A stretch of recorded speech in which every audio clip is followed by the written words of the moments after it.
Hey armies, welcome back to my channel. So armies, next episode में हमने देखा था कि जिन ने जिमिन को समझाया था और फिर वो अपने कमरे के लिए चला गया था। अब आगे वीडियो में आगे बढ़ने से पहले अगर आप मेरे चैनल पे नए हैं तो चैनल को सब्सक्राइब करके बेल आइकन को हिट कर दें, वीडियो को लाइक करें, कमेंट करके मुझे आपका फेवरेट पार्ट बताएं और अच्छा लगे तो अपने दोस्तों के साथ भी शेयर कर दें।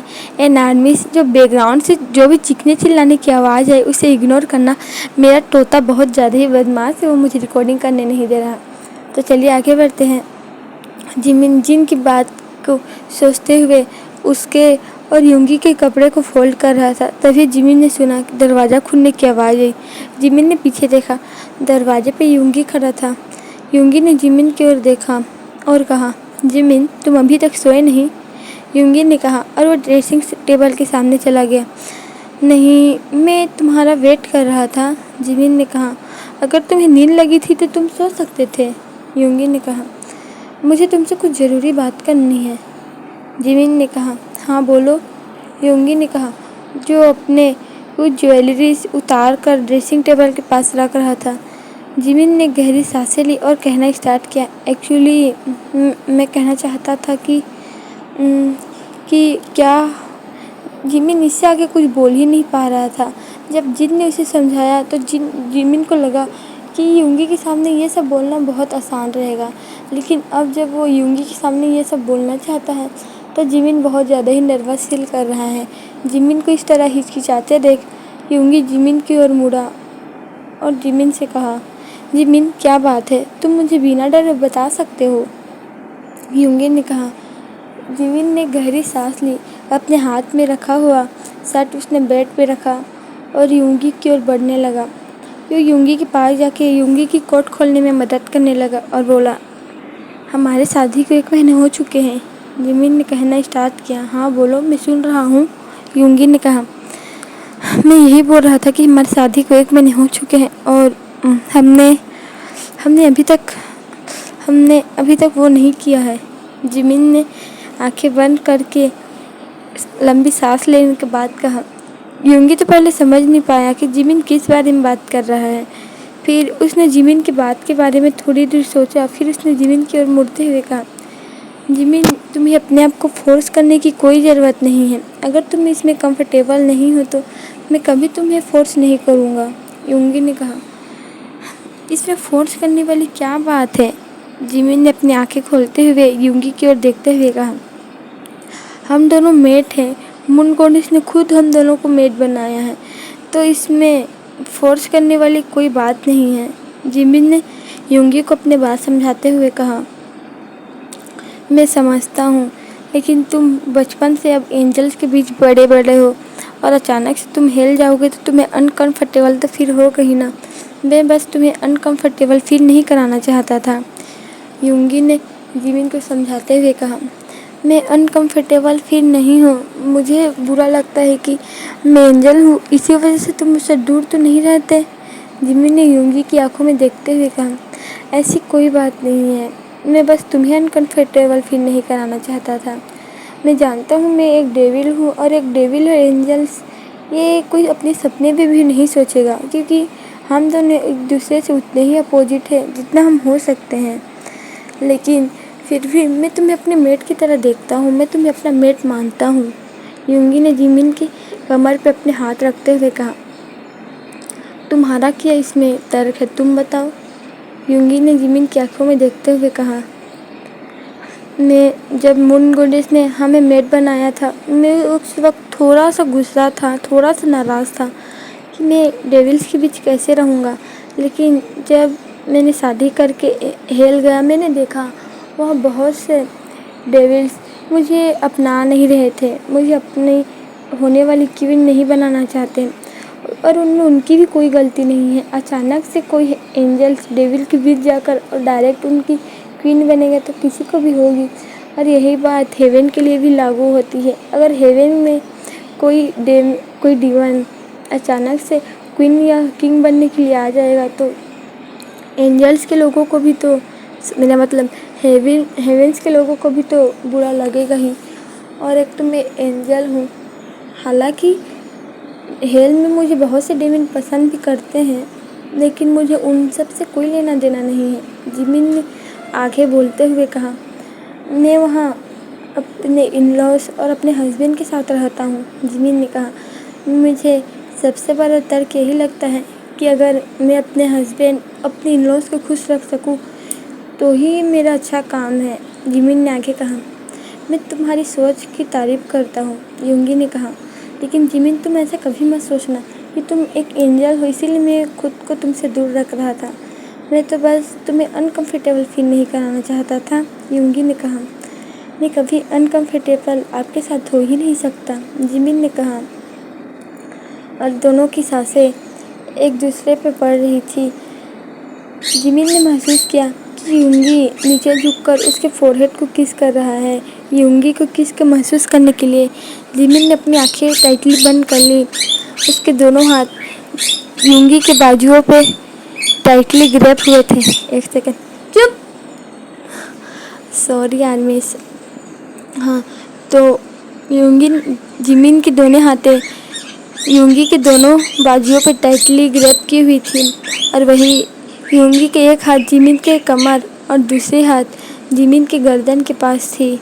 जिमिन की गहरी सांसें, भारी सांसें योंगी के नेक पास महसूस कर रहा था और वही योंगी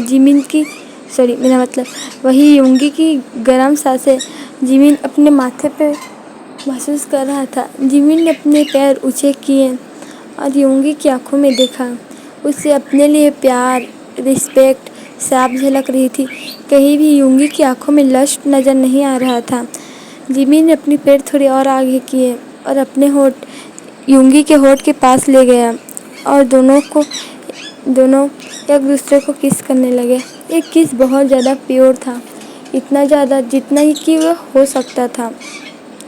योंगी जिमिन के टच को फील कर रहा था, वही जिमिन भी योंगी के टच को फील कर रहा था। योंगी ने अपना पैर थोड़ा और ऊपर किया, जिमिन ने अपना पैर थोड़ा और ऊपर किया। अब वो दोनों एक दूसरे को लगभग खा ही रहे थे और जिमिन बार बार अपना पैर ऊंचा कर रहा था क्योंकि योंगी से हाइट में लंबा था। योंगी ने जिमिन का यह स्ट्रगल महसूस कर लिया। उसने जिमिन की थाई को 3-4 बार टैप किया और उसे जंप करने को कहा। जिमिन उसका इशारा समझकर वो जंप कर लिया और योंगी के थाई के आर पार उसने अपने पैर मोड़ लिए। अब दोनों एक दूसरे को डीपली किस कर रहे थे और वही योंगी जिमिन को किस करते हुए बेड पर ले जा रहा था। जिमिन जो भी फील कर पा रहा था वो एक हेवन था, वो हेवन जो जिमिन हमेशा से तरस रहा था जब से उसकी शादी हुई थी। दोनों एक दूसरे के पास लिपटे हुए थे, दोनों एक दूसरे को लिए बेड पर ही गिर गए। जिमिन नीचे था और उसके ऊपर योंगी के दोनों हाथें जिमिन के हाथों को टाइटली पकड़े हुई थी और जिमिन को योंगी के होठ पे थे, लेकिन दोनों में से कोई भी किस ब्रेक करना नहीं चाहता था। योंगी ने महसूस कर लिया था कि जिमिन की सांसें अब बहुत ज़्यादा भारी हो चुकी है। जिमिन को सांस लेने में प्रॉब्लम हो रही है। उसने किस ब्रेक किया। लास्ट टाइम जिमिन के फॉरहेड को किस किया और जिमिन के ऊपर से उठ गया। जिमिन को समझ नहीं आ रहा था कि योंगी कर क्या रहा है। अभी तो वो दोनों एक दूसरे को किस कर रहे थे। जिमिन को लगा कि आज ये उनकी रात है, शायद आज वो एक हो जाएंगे। उसने कंफ्यूज होते हुए योंगी की ओर देखा। जिमिन, मैं जानता हूँ कि तुम इसके लिए अभी रेडी हो, लेकिन सच बोलूँ तो मैं रेडी नहीं हूँ, योंगी ने कहा। जिमिन को थोड़ा बुरा लगा, वो उठ के बैठ गया। मतलब, जिमिन ने कहा और उसकी आवाज़ में नाराज़गी साफ महसूस हो रही थी। हम अभी तुम्हारे घर में हैं, योंगी ने कहा। नहीं, ये मेरा घर नहीं है, जिमिन ने कहा। मतलब, योंगी ने जिमिन को देखते हुए कहा, अब मेरा घर हेल है। ये मेरा घर था, लेकिन अब मेरा घर वहाँ है जहाँ तुम, हॉबी, मॉम और काई डैड रहते हैं। जिमिन ने कहा, मैं समझ सकता हूँ। हम यहाँ सिर्फ एक हफ्ते के लिए आए हैं और मैं नहीं चाहता कि तुम एक हफ्ते बेड पे आराम करते हुए बिताओ, योंगी ने कहा और जिमिन के गाल लाल हो गया। जिमिन ने दूर देखते हुए कहा, ऐसी कोई बात नहीं है, जिमिन ने कहा, लेकिन उसका चेहरा पूरा टमाटर की तरह लाल था। जिमिन, मैं चाहता हूँ कि हम ये हमारे घर में करें, हमारे हेल में करें, हमारे बेडरूम में। हमारा बेडरूम इस बात की गवाह हो कि हम दोनों एक दूसरे से कितना प्यार करते हैं, योंगी ने जिमिन का हाथ पकड़ते हुए कहा। जिमिन ने एक बार हाथ को देखा, एक बार योंगी को वो समझ गया कि युंगी अभी इस चीज़ के लिए रेडी नहीं है और उसे फोर्स करना ये अच्छी बात नहीं होगी। इसीलिए जिमिन ने हाँ में सर हिलाया। दोनों फ्रेश हुए, अपनी राइट रूटीन पूरी की और दोनों एक दूसरे को हक करके कुडल करते हुए सो गए। ये शादी के बाद पहली रात थी जब दोनों एक दूसरे के इतने पास आए थे। दोनों एक दूसरे को हक किए हुए थे। दोनों एक ही बिस्तर पे तो सोते थे पहले, लेकिन कभी किसी से फिजिकल कांटेक्ट होने ही नहीं देते थे। जिमिन चाहता तो था, लेकिन युंगी के अनकंफर्टेबल हो जाने की वजह से वो कभी इस बात को जताता नहीं था, और वही युंगी के लिए भी यही सब था। ऐसा ही दिन बीतने लगे। अब युंगी और जिमिन को आए हेवन में 2 दिन हो चुके थे। जिमिन अपना क्वालिटी टाइम अपने पेरेंट्स, अपने भाई के साथ अच्छे से बिता रहा था। वही युंगी भी हेवन को देखकर खुश था। वो हेवन कभी नहीं आया था। उसने हेवन के बारे में अपने डैड, अपने दादा, इन सब से सुना था। युंगी ने हेवन को देखा। हेवन सच में बहुत सुंदर था। हर जगह ब्राइट कलर, हर जगह लोग अच्छे खुशी से खेल रहे थे, बच्चे इधर उधर जा रहे थे। लेकिन युंगी को हेवन तो अच्छा लगा, लेकिन उसे अपना हेल ज़्यादा पसंद था। जाहिर सी बात है, अब एंजल्स हेल में जाकर ये तो नहीं कह सकते कि उन्हें हेल पसंद है। उन्हें हमेशा से अपने हेवन ही पसंद आएगा। युंगी सीढ़ी पे बैठ के जिमिन और ते को खेलते हुए देख रहा था। ये दोनों बैडमिंटन खेल रहे थे। ते बीच बीच में अपने पंख खोलकर जिमिन को हराने के लिए चीटिंग भी कर रहा था, लेकिन जिमिन अपने पंख नहीं खोल पा रहा था। असल बात तो यह थी कि उसके पंख खुल ही नहीं रहे थे। अगर उसके पंख खुलने वाले भी थे तो सिर्फ लेग वाला खुलना स्टार्ट होता था, राइड वाला तो निकल ही नहीं रहा था। और जिमिन इस बात से बहुत ज़्यादा कंफ्यूज था। उसने कंफ्यूजन से 2-3 बार युंगी की ओर देखा। युंगी ने उसे आश्वस्त किया कि ये सब वो उसे बाद में समझा देगा। तभी युंगी को महसूस हुआ कि उसके पीठ पे किसी ने हाथ रखा है। युंगी ने ऊपर देखा, वहाँ नामजुन खड़ा था। तो अपना क्वालिटी टाइम अच्छे से स्पेंड कर रहे हो? नामजुन ने युंगी के बगल में बैठते हुए कहा। हाँ, युंगी ने कहा। वो थोड़ा अनकंफर्टेबल फील कर रहा था। नामजुन के आ जाने की वजह से नहीं, वो हमेशा से अनकंफर्टेबल ही था किसी और से बात करने के लिए। युंगी एक इंट्रोवर्ट था। उसे दूसरों से कोई लेना नहीं देना नहीं था। वो तो बस अपने दुनिया में ही मगन रहने वाला था।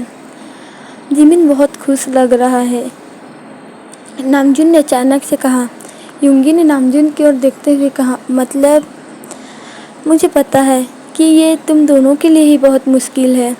नामजुन ने गहरी सांसें लेते हुए कहा, मैंने जिमिन को बचपन से लेकर पाला है। मैंने ये सोचा ही नहीं था कि मुझे जिमिन को कभी इतना दूर भेजना भी पड़ेगा। मैं हमेशा से जानता था कि जिमिन एक दिन हमें छोड़ कर जाएगा, लेकिन इतनी दूर कि जहाँ हम कभी जा ही नहीं पाए। नामजुन ने कहा, युंगी मुझे तुम पे पूरा भरोसा है। मुझे काई पे भरोसा है कि काई अपने बेटे को अच्छी शिक्षा ही देगा। नामजुन ने कहना स्टार्ट किया, हम हर 4 साल में मिलते हैं, और जब भी मिलते हैं मैं काई को और जानना चाहता हूँ वो किस तरह हेल को संभालता है। लेकिन सच बात तो ये है कि काई भी मुझसे यही बात पूछता है कि तुम किस तरह हेवन को संभालते हो। असल में हम दोनों ही एक दूसरे के लिए परफेक्ट हैं। नामजुन ने युंगी को समझाया, जिस तरह काई अपने हेल को संभालता है उसी तरह मैं हेवन को संभालता हूँ। हेवन में मुझे बहुत से केस आते हैं। सबको लगता है कि हेवन एक बहुत अच्छी जगह है जहाँ लोग सब खुश रहते हैं। यह बात सच है, नामजुन ने कहा, लेकिन ऐसा तो नहीं हो सकता कि हमेशा खुशी रहे। हेवन को भी कभी दुख झेलना पड़ता है, नामजुन ने कहा। जिस तरह सिक्के के 2 पहलू होते हैं उसी तरह दुख के साथ सुख भी मिलता है। हेवन के लोग सोचते हैं कि हेल के लोग बहुत दुखी रहते हैं, वो लोग खुश नहीं रहते हैं, नामजुन ने कहा। और युंगी नामजुन की ये बात सुनकर शौक था। ऐसा बात कोई नहीं कि हेल में कोई खुश नहीं रहता, हेल में भी सब खुश रहते हैं। वहाँ भी कभी दुख आता है, कभी सुख आता है। तुम जो सोच रहे हो वो मैं समझ सकता हूँ। नामजुन ने युंगी की ओर देखा। युंगी अभी बहुत कंफ्यूज था कि नामजुन उसे समझाना क्या चाहता है। जैसे हेल के लोग समझते होंगे कि हेवन के लोगों को कभी कोई प्रॉब्लम आती ही नहीं होगी, सब हमेशा हंसी खुशी रहते होंगे। नामजुन ने गहरी सांसें लेते हुए कहा, और ये बात सच थी। हेल के लोग समझते थे कि हेवंस के एंजल्स हमेशा खुश रहते हैं, उनके लिए कोई दुख नहीं है। लेकिन ऐसी कोई बात नहीं है, हेवन में भी दुख आते हैं। नामजुन ने कहा, मेरा कहने का ये मतलब नहीं है कि मैं तुम्हें हेल और हेवन की कुछ बातें बता रहा हूँ। मेरा कहने का ये मतलब है कि शादी भी इसी तरह के हैं। जिस तरह जिमिन तुम्हारा मेट है, तो तुम्हारे रिश्ते में कभी खुशियाँ आएंगी तो कभी दुख आएंगी, सिक्के के पहलू की तरह। जैसे एक पहलू में सुख है तो वही दूसरे पहलू में दुख है। मुझे नहीं पता कि जिमिन हेल में कैसा रहता है।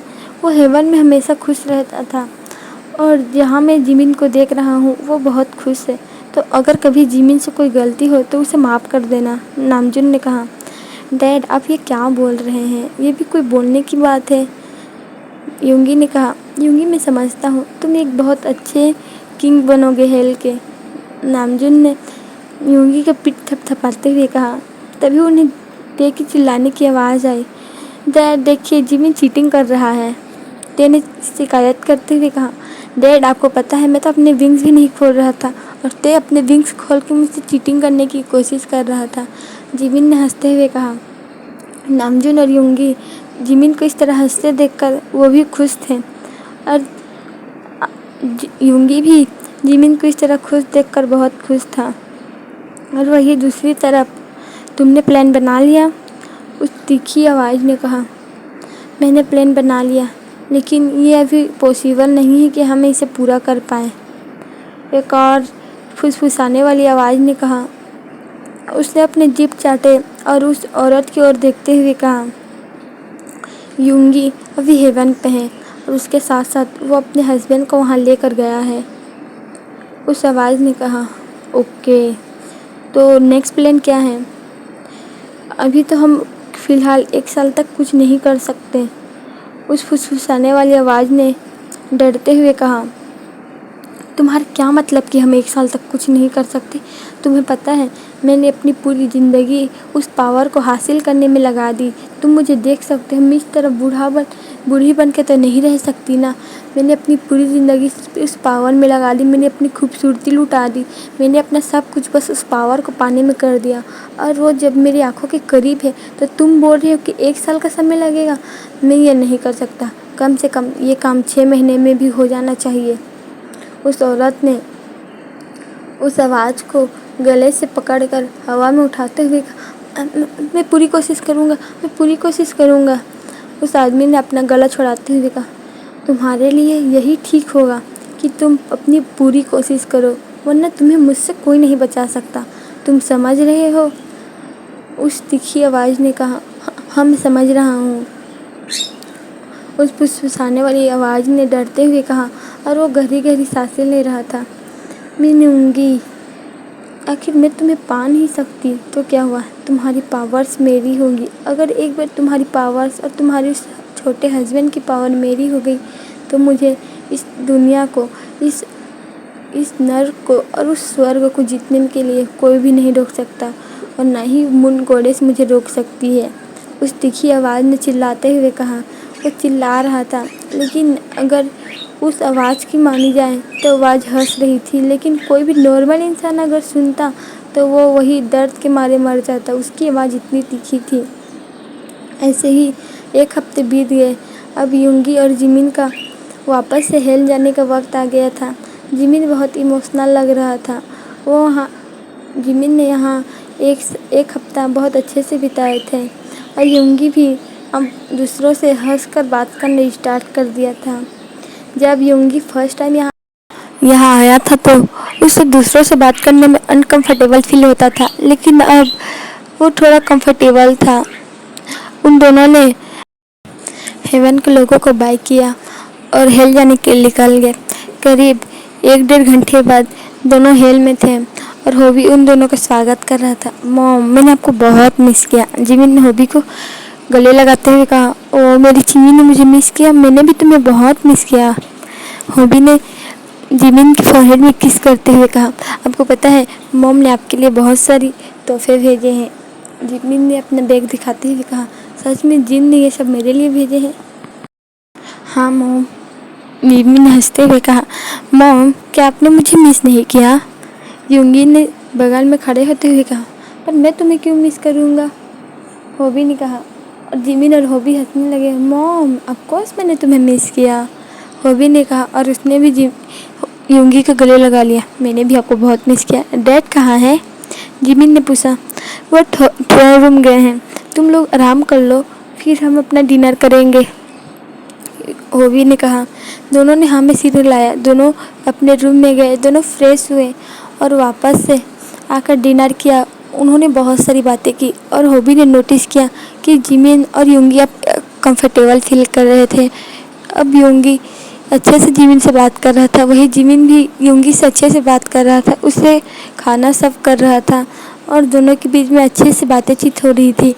यूंगी ने मन में सोचते हुए कहा, जो काम मैं नहीं कर पाया वो काम तुमने कर दिखाया जिन, होबी ने कहा, और वो खुद में ही हंसने लगा। सभी खाना खाने के बाद थोड़ी देर बात की, फिर सभी अपने अपने रूम में चले गए। जिमिन अपना नाइट का रूटीन फॉलो कर रहा था, तभी उसे 2 स्ट्रॉन्ग आर्म अपने पेट के आसपास महसूस हुए। जिमिन ये सेंट महसूस कर सुनकर ही समझ गया कि ये इसका मेट है। तुम क्या कर रहे हो? जिमिन ने पूछा। अपने मेट को प्यार, यूंगी ने कहा, और वो जिमिन के नेक को इनहेल करने लगा। जिमिन की सांसें धीरे धीरे भारी होती जा रही थी। यूंगी, जिमिन ने कहा, लेकिन उसकी आवाज़ एक फुसफुसाहट से कम नहीं थी। जिमिन, मुझे लगता है कि ये सही वक्त है, यूंगी ने कहा, और उसने जिमिन को टाइटली हग कर लिया। क्या तुम चाहते हो? यूंगी ने जिमिन को अपने और मोड़ते हुए कहा। जिमिन ने आंखें बंद की और नीचे देखते हुए सर हिलाया। जिमिन, मुझे वर्ड्स चाहिए, यूंगी ने कहा। हाँ, जिमिन ने कहा। उसकी हाँ एक फुसफुसाहट से ज़्यादा कुछ नहीं थी जो सिर्फ यूंगी समझ सकता था। यूंगी ने जिमिन के फोरहेड को किस किया और उसे अपने गोद में लेकर बेड पे चला गया। आज मिस, आगे का पार्ट आपको मेरे वेटपेड अकाउंट पे मिल जाएगा, link in description, go and check out. Yoongi ने जिमिन के फोरहेड को किस किया और उसे हक करके सो गया। वो सोया नहीं था, वो जिमिन के बारे में सोच रहा था कि जिमिन कितना प्योर है। उसने जिमिन को लास्टली किस किया और सो गया। अगली सुबह जिमिन एक दर्द के साथ उठा। उसे समझ नहीं आ रहा था कि आखिर उसे इतना दर्द क्यों हो रहा है। जिमिन उठ के बैठने की कोशिश की, लेकिन इसे अपने बेड पे बहुत ज़्यादा ही पेन फील हो रहा था। जिमिन थोड़ी देर अपने बेड पे ही लेटा रहा और कल रात के बारे में सोचने लगा। फिर उसे याद आया कि कल रात क्या हुआ था। जिमिन खुद में ही शर्मा रहा था और जिमिन को अच्छा भी फील हो रहा था। जिमिन ने दरवाज़ा खुलने की आवाज़ सुनी और उसने देखा यूंगी बाथरूम से बाहर आ रहा था। यूंगी के एब्स देखकर जिमिन तो उसके ऊपर लट्टू ही हो गया था। वैसे मैं तुम्हारा ही हूँ, तुम मुझे जितना चाहे उतना देख सकते हो, यूंगी ने जिमिन की अटेंशन अपनी ओर करते हुए कहा। मैं तुम्हें नहीं देख रहा था, जिमिन ने हिचकिचाते हुए कहा। यूंगी अपने शर्ट पहनते हुए जिमिन के पास आया और जिमिन के बाल को सहलाने लगा। तुम ठीक तो हो ना? कि मैं ज़्यादा हाथ था तुम्हारे ऊपर कल? यूंगी ने प्यार से पूछा। नहीं, मैं ठीक हूँ, बस मेरे बैक में दर्द है, जिमिन ने कहा। ऑब्वियसली ये तुम्हारा फर्स्ट टाइम था ना, तो तुम्हें दर्द तो होगा ही, यूंगी ने कहा। बट मॉम क्या सोचेगी, मैं अभी तक उठा नहीं हूँ, जिमिन ने कहा।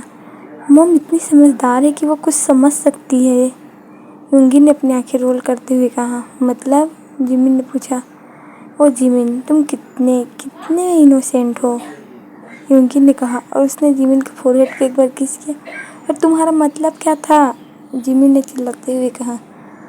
तुम आज आराम करो, मैं मॉम को बोल दूँगा, यूंगी ने कहा। ओके ठीक है, जिमिन ने कहा।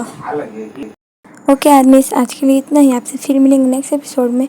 और आर्मिस कमेंट करके मुझे ज़रूर बताना कि आपको ये एपिसोड कैसा लगा। आपसे मिलते हैं नेक्स्ट एपिसोड में, तब तक के लिए बाय।